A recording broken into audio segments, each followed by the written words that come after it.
Today my topic of discussion is hernia in cirrhosis. The literature reported umbilical hernia in 20% of the cirrhotics, and the incidence has been reported as high as 40% in those with decompensated CLD with refractory ascites. Regarding the data about the inguinal hernia, the data is very less, and especially the inguinal hernia, the correct diagnosis is important, especially patients with high BMI. You have to rule out on clinical examination of the imaging, that is preperitoneal lipoma, loculated ascites, and spermatic cord varix, which is largely dilated. Even the European Society of Hernia recommends, especially in doubt regarding the diagnosis, you have to do first with ultrasound initial evaluation. If it is still inconclusive, they recommend the MRI with Valsalva maneuver, which has a high sensitivity and specificity for diagnosing the inguinal hernia. Especially female patients, sometimes the inguinal hernia may be misdiagnosed with the femoral hernia, and that should be kept in the mind.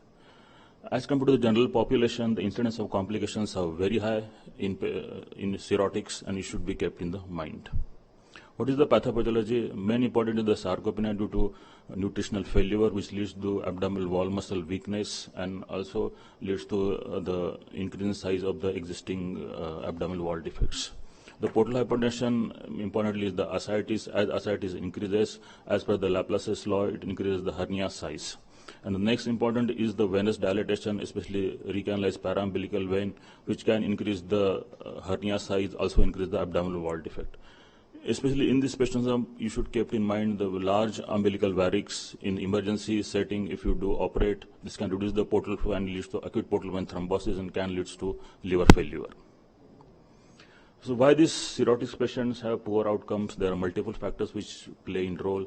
Mainly are the liver-related, patient-related, and intraoperative factors. We have to take consider the etiology of the disease, as previously discussed by Dr. Ragini, then severity and impaired synthetic function, the coagulative dysfunction, the thrombocytopenia, the portal hypertension and its related complications, the impaired immunity, and the nutritional failure.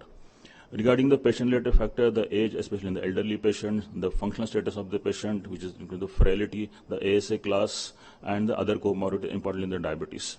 In the operative situation, the important factors are elective versus emergency, the type of the surgery, the surgical complexity, the surgical approach, that is lap versus open, and the surgical expertise of the surgeon and the center volume. So which leads to increased postoperative morbidity in the form of poor physical recovery, increased wound-related complications leading to wound days and ascites leak, thromboembolism. In cirrhotics, there are increased risk of, despite having coagulopathy, postoperative bleed, decompensation in the form of ascites, HE, varicose bleed. Even the surgical stress can precipitate the acute and chronic liver failure. It can lead to infection leading to SBP and other organ dysfunction. Important is the acute kidney injury. This is the recent meta-analysis published in Hernia 2022. They analyzed the 13 studies on the hernia, and they analyzed the morbidity and mortality risk of the patients with cirrhotics as compared to the non-cirrhotics. And it has clearly shown they are higher risk as compared to the non-cirrhotics.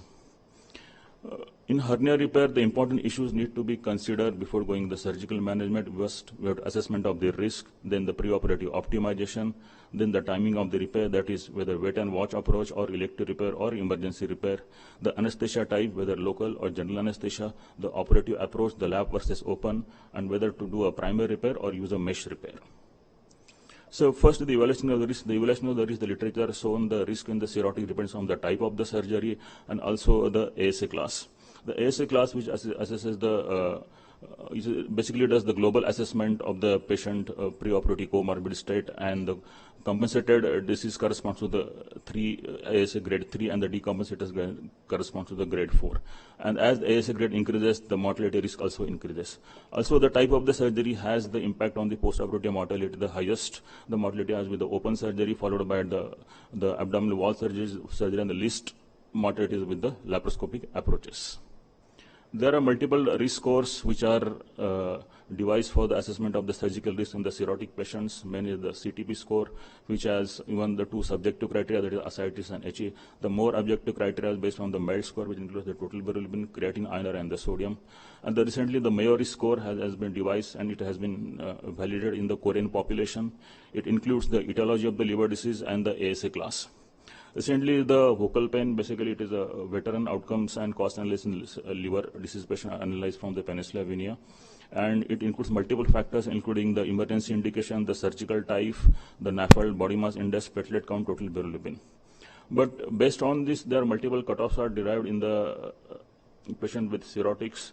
But more important limitation of the most of this risk score, they don't take into account the functionality of the patient, that is frailty, also the center experience, the volume of the center, and the anesthetist expertise. So in the candidate for deciding regarding the hernia repair, one should this risk scores useful in the prognostication, but this should not replace the surgical judgment or clinical judgment.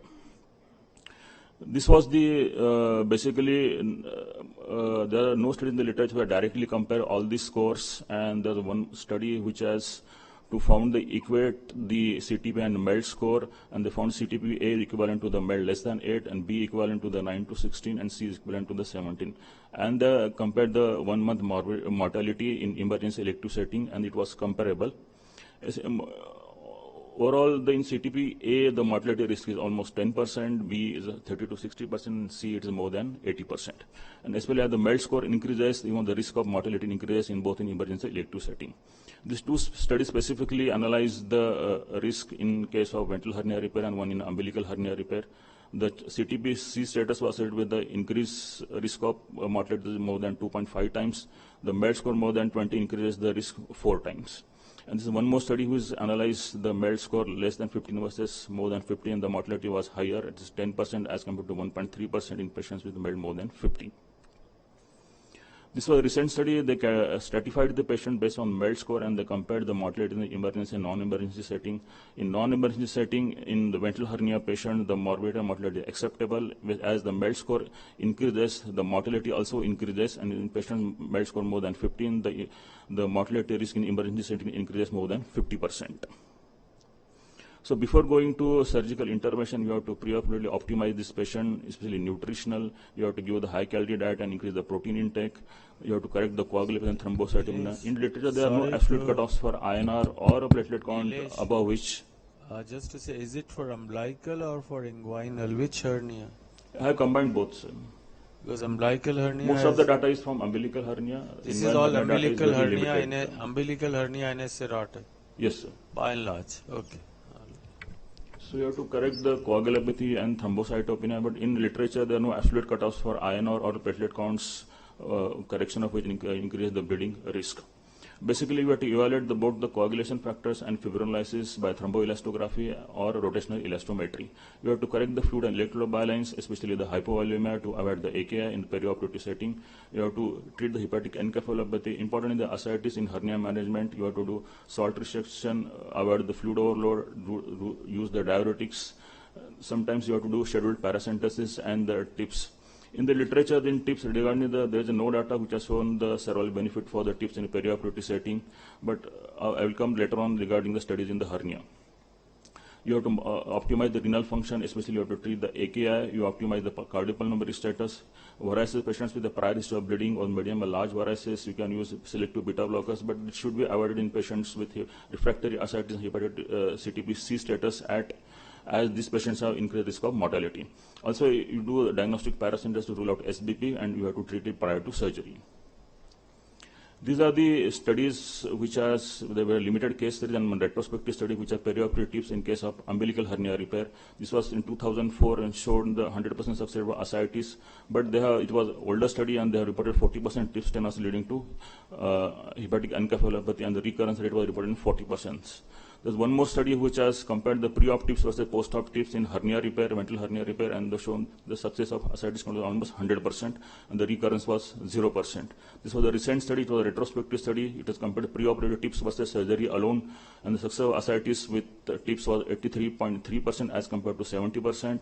Also, the risk of wound SSI was less, and hernia recurrence was 0% as compared to 6% in surgery alone group.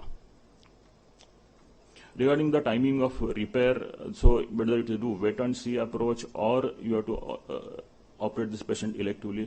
This is a prospective study from the 3 multi-center studies from the USA, and they have total 246 patients with ventral hernia. They are divided into 2 groups, elective group and the clinical follow group. See, the almost 22% of the patients, they require emergency operations for the hernia-related complications, mainly the incarceration, hernia leak, and obstruction. and the 77.3% underwent conservative management. If you compare the survival, the patients with elective repair, they have better fire survival as compared to the clinical follow-up, and there is a multivariate analysis for predicting the factors for the mortality, and they found that the wait and watch approach was the only factor which has independent predictor of the mortality. Again, this was a recent trial that is called as crucial trial, especially in umbilical hernia patients. There are 34 patients with liver cirrhosis with ascites. 16 were in the elective arm and 18 were in the conservative arm. After 24 months, the complications related to hernia and its repair were higher in conservative arm, that is 78% as compared to the 50%. Even the mortality was higher, that is 44% as compared to 12.5%. And they also reported that the overall and the severe complications are more in the MELD 15, especially if you are operating these patients in the emergency setting. This is again the systemic review meta-analysis which is comparing the emergency repair versus elective repair. It had totally included 13 studies, and it was also shown that patients undergoing emergency repair have higher increased risk of morbidity and mortality as compared to the patients undergoing elective repair. Now come to the anesthesia, general versus local anesthesia. In CLD anesthesia, it has a bidirectional interaction. Basically, the anesthetic drug, they have called direct toxicity. They alter the hepatic metabolism and decrease the liver flow. And even the CLD, they have different biotransformation of the anesthetic drugs, and that leads to alter their effect. So, risk assessment should be based on the age, comorbidity of the patient, the CTP MELD score as previously discussed, and lots of retrospective studies have shown the local anesthesia safe in selected patients with inguinal umbilical hernia, especially they don't have coagulopathy and they doesn't require the bowel resection. There are local anesthesia in one RCT umbilical hernia and two retrospective studies in inguinal hernia shown there are no anesthesia-related complication, minimal morbidity, and even the recurrence was very low. So, local anesthesia can be used as compared to general anesthesia in selected patients. Next is surgical approach, lap versus open approach. This was basically American College of Surgeons National Surgical Quality Improvement Program database, which was conducted from 2005 to 2013.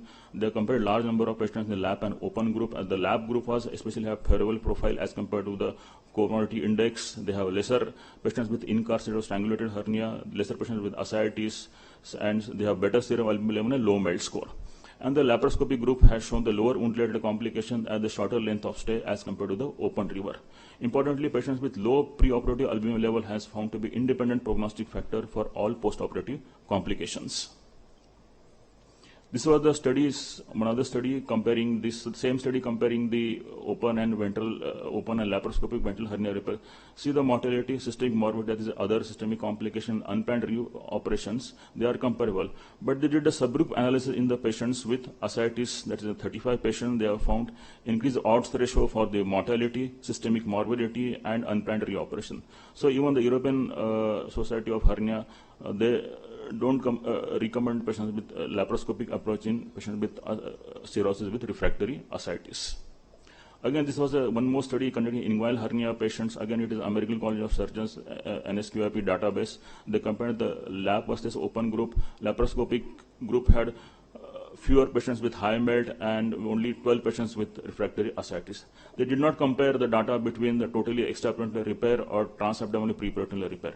They did the propensity score matching with age, race, comorbidity, BMI, MELD score, ascites, smoking, emergency repair, inpatient versus outpatient basis, and they found the comparable morbidity, mortality, and length of stay between the lap versus open repair, but did not reported the long-term data regarding the hernia recurrence. Next is the primary versus mesh repair. This was again one RCT which was performed in complicated umbilical hernias. Most of the patients had incarcerated umbilical hernias, and was conventional facial repair was 40% and mesh hernia 40%. They excluded the patients with required small bowel resection in the emergency setting. Total 8 patients they excluded. Majority have the child B, remaining patients were child A. They excluded the patients with child C, CKD, DM, diabetes mellitus, and body mass index more than 30. So it was performed in a highly selected group of patients. And importantly, the local anesthesia was given in 68% of the patients, and they did not perform any bowel resection. The follow-up was 6 to 28 months, and they compared the outcomes. The hematoma, transient ascitic fluid leakage, and surgical site infections, they were comparable. If you see the SSI, it was 8.5% in the conventional facial repair, and it was 16, slightly higher, but most of the patient it was able to manage by conservative approach, and none of the patients require mesh removal. Even the hernia recurrence was significantly less, 2.7% in mesh repair as compared to the 14.2%. These are the studies which are comparing the mesh repair versus open mesh repair versus primary repair. There are 2 retrospective studies and 1 RCT, and all the studies have shown that less hernia recurrence in mesh hernia group. Regarding the choice of the mesh, it is basically based on the surgeon experience, the wound class, the risk factor for the SSI, the risk of recurrence, and is not decided on the severity of the liver disease. The choice of the mesh, we have synthetic mesh, absorbable mesh, the composite mesh, and the bioabsorbable mesh. The biological mesh, in the few retrospective studies have shown even the acceptable morbidity with biological mesh in patients with strangulated hernia with infected wounds. Regarding the anatomical level of mesh placement, we have 2 placement, that is onlay, that is anterior to the rectus sheath, sublay, that is preperitoneal or retrorectus, and the underlay, that is intraperitoneal. There are no well-defined studies which is comparing the 3 approaches, but every approach has advantage and disadvantage. The onlay group, we dissect the skin and subcutaneous tissue from the sheath, which can lead to large dead space, which can lead to hematoma and seroma formation. Under the intraperitoneal can keep the mesh direct contact with the ascites, which leads to increased rates of infection and wound-related complications. The sublay position, especially, it is very difficult to form the plane in cirrhotics. It can injure the nerves and the collaterals, and it also increase the bleed risk. But most of the studies, they have used the sublay position of the mesh placement because it avoids less contact with the ascitic fluid, the lesser wound complications, and in sublay, the loading tissue growth from both the sides and decrease the lesser recurrence rate. Most important issue is the post-operative management of ascites in case of cirrhotics, because this has found that if the ascite is well controlled, the recurrence reduces by more than 50%. We have multiple options, that is medical treatment, serial paracentesis, short interval drain placement, chronic indwelling catheters, and tips. The chronic indwelling catheters and repeated paracentesis has own issues, leads to recurrent infection and risk of SBP. So most of the center follow the short interval drain placement followed by the medical treatment. So I will come to the algorithm. If a patient with cirrhosis with hernia, we have to categorize into a patient with emergency as a rupture, incarceration, or strangulation, they require emergency repair. Patient with ascitic leak, that is also called the flood syndrome with impending rupture. We have to medically optimize this patient, try to control the ascites, do occlusive dressing, correct the hyponatremia, AKI, treat the infection, and you can repair in the semi-emergency basis. Then we have symptomatic, asymptomatic, assess the severity based on this score, that is CTP, MELD score. We assess the portal hypertension based on the clinical parameters on imaging, that is splenomegaly, significant ascites, horizon on upper GI endoscopy and imaging. We categorize this patient into 3 groups. The CTP-A, patients with MELD than 10 with no evidence of any portal hypertension, you can directly go to elective hernia repair. Patient CTP-B, MELD 10 to 15 without portal hypertension, or child C, high MELD patients with portal hypertension. First, you have to evaluate the patient for liver transplant candidacy. If they are candidate for liver transplant, able to get the liver transplant within the next 3 to 6 months, better to the repair during the transplant. If they are not a LT candidate or they will get the liver more than 6 months, you do continue the medical optimization. If they improve, ascite is well controlled, the CTP is B, MELD score is below 15, and there is no portal hypertension, you can go to elective hernia repair. If there is no improvement, the persistently CTP C with high MELD, with especially patients with MELD more than 10 with significant clinically seen portal hypertension with large abdominal wall collaterals, better to consider non-operative treatment, and surgical repair can be considered on a case-to-case basis. The repair during LTA, there are also controversies. Some studies recommended during the repair of the LTA or repair following the post-transplant. The important is the repair, most of the studies they have performed the repair at the time of transplant, because during the transplant the ascitic drainage can lead to strangulation in the post-transplant setting. But the few studies in the post-transplant setting have shown the better recurrence rate in patients undergoing hernia repair following the transplant. This is the data of ILBS from 2000 to 2023. Total 116 patients were operated for hernia in cirrhotics. Elective are 65, emergency are 51. This is the age distribution. Significant group of patients were operated in the elderly group. Most of the patients were male, and most of the, even in emergency setting also the male patients were higher. This was etiology of the type of the hernias. The most common etiology was ethanol, followed by the NASH, and most common hernia was, sorry, this is not coming because of different, this one. umbilical followed by inguinal. List was one patient we opted for the obturator hernia, and the next was the paraumbilical hernias. This was the MELD score. The mean MELD score was 21 in the emergency group. It was 16 in the elective group. This is the division as per the CTP. The more significant number of patients with CTPC we operated in the emergency setting. This was 30-day mortality. Obviously, the 30-day mortality in patients with operating on emergency was very high, 31.4% as compared to the 1.5% elective group. We stratified the patients with MELD score. As the MELD score increases, the mortality also increases. Even CTP score, as the CTP score increases, the mortality increases in the emergency setting. This is the comparison between elective and emergency. Their demographic data was comparable. Even the etiology of the CLD was comparable. The type of more umbilical hernias were operated in the emergency setting. Inguinal hernias we have more operated in the elective setting. Also the paraumbilical hernias we operated more in the elective setting. The median mold was higher in the emergency setting.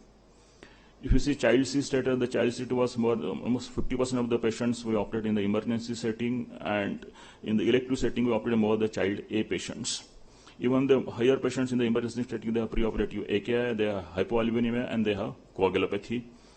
Patients in the emergency setting, they higher under preoperative optimization, the diuretics, the more patients require paracentesis, and patients they underwent TIPS as compared to the elective approach. This was compared, obviously the patients with gross ascites were higher in the emergency group. Patients with leaking hernia, intestinal obstruction, they are higher in the emergency group. The mesh repair was performed more in the elective group, and the drain placement was also performed more in the emergency group.